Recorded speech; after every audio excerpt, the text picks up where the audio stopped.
Pengunduran diri Bambang Susantono dan Doni Raharjo sebagai Kepala dan Wakil Kepala Otorita Ibu Kota Nusantara (IKN). Belakangan ini ramai diperbincangkan publik. Bahkan isu ini menjadi sorotan media asing. Agen France Press, AFP, menyebut bagaimana kedua figur itu mundur di saat proyek IKN masih dirasa kurang mendapatkan investasi asing. Presiden Indonesia telah mengganti kepala ibu kota negara yang baru, dalam sebuah perombakan yang mengejutkan hanya beberapa minggu sebelum proyek kontroversial senilai 32 miliar US dollar tersebut resmi dibuka di Pulau Kalimantan, muat laman AFP yang berjudul, Indonesia Replace New Capital Chief Weeks Before Opening, dikutip Minggu, 9 Juni 2024. Sejatinya, rencana pemerintahan Presiden Joko Widodo memindahkan ibu kota ke IKN sudah diumumkan sejak 2019 lalu. Salah satu alasannya yakni untuk mengurangi beban Jakarta dan Jabodetabek. Jakarta sendiri saat ini sedang mengalami permasalahan ekologis yakni penurunan tinggi permukaan tanah. Beberapa wilayah bahkan terancam tenggelam oleh turunnya permukaan tanah dan naiknya muka air laut. Hal ini pun sempat disoroti Presiden Amerika Serikat Joe Biden. Dalam pidatonya di kantor Direktur Intelijen Nasional (AS) pada akhir Juli 2021, Presiden negara adidaya itu menyebut bahwa Jakarta terancam tenggelam dikarenakan perubahan iklim yang saat ini sedang menghantui seluruh dunia. Jika, pada kenyataannya, permukaan laut naik 2,5 kaki lagi, Anda akan memiliki jutaan orang yang bermigrasi, memperebutkan tanah yang subur, ujarnya kala itu.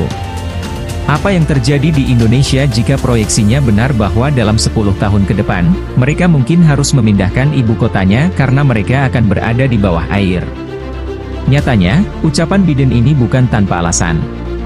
Di tahun 2019, World Economic Forum merilis beberapa kota yang mungkin tenggelam pada 2100 bila tidak ada perubahan.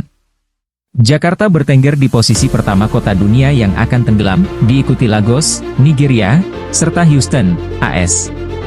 Di tahun 2021, Badan Antariksa AS NASA mengatakan meningkatnya suhu global dan lapisan es yang mencair membuat banyak kota di pesisir seperti Jakarta menghadapi resiko banjir dan juga luapan air laut yang semakin besar. Masalah banjir itu juga semakin memburuk dalam beberapa dekade karena adanya pemompaan air tanah yang menyebabkan tanah tenggelam atau surut, ujar badan yang berbasis di Washington itu. NASA mencatat bahwa kenaikan laut global yang rata-rata naik sebesar 3,3 mm per tahun dan adanya tanda badai hujan makin intens saat atmosfer memanas, NASA mengatakan banjir jadi hal biasa. Sejak tahun 1990-an bahkan banjir besar telah terjadi di Jakarta dan musim hujan 2007 membawa kerusakan dengan 70% wilayah terendam. NASA juga mengunggah gambar Landsat yang menunjukkan evolusi Jakarta dalam 3 dekade terakhir.